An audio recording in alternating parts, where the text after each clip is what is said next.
Red rice వండుతున్నానండి. Night నానబెట్టుకోవాలి. శుభ్రంగా ఒకసారి కడగాలండి, ఎక్కువసార్లు కడగకూడదు. 4-5 గ్లాసులు నీళ్ళు పోసి స్టవ్ పైన పెట్టుకోవాలి. 4 గ్లాసులు నీళ్ళండి అవి.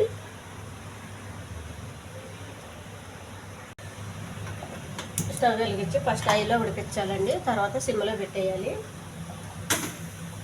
కొంచెం ఎక్కువ టైం తీసుకుంటుందండి, ఉడకనివ్వాలి. రెడ్ రైస్ ఉడుకుతుందండి, ఇంకా కాస్త ఉడకాలి. ఈ వాటర్ పూర్తిగా ఎగిరిపోవాలి, అంతవరకు ఉడకాలండి.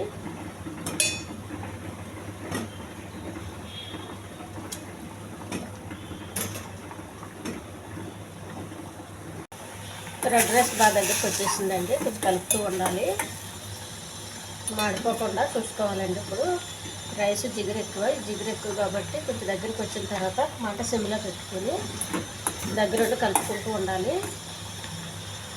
రైస్ అయితే బాగా ఉడికిపోయిందండి. ఈ వాటర్ అంతా ఎగిరిపోవాలి, వాటర్ వంపొద్దు. ఈ గంజి వంపేస్తే విటమిన్లు అన్నీ పోతాయండి, ఎందుకు వంపకూడదు.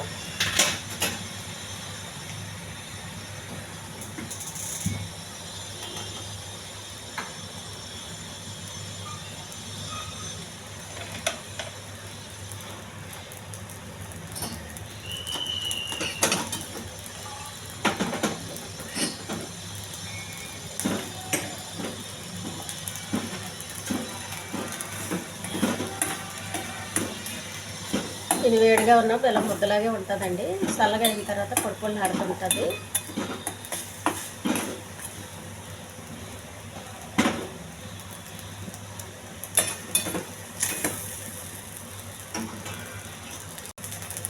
చాలా సిమ్లో పెట్టేయాలండి, ఇంకా మంట హైలో పెట్టద్దు.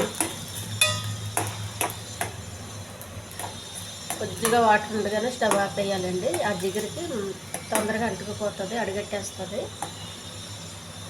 ఈ ఛానల్ నచ్చితే సబ్స్క్రైబ్ చేయండి, షేర్ చేయండి, లైక్ చేయండి, కామెంట్ చేయండి. ఈ రెడ్ రైస్ ఏ కూర రైస్ కన్నా బాగానే ఉంటుందండి.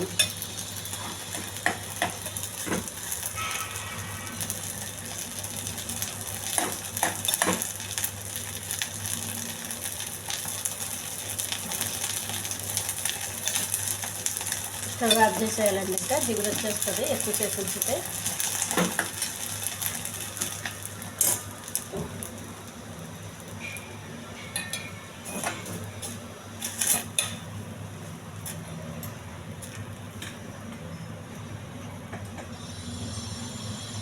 రైస్ రెడీ అయిపోయింది.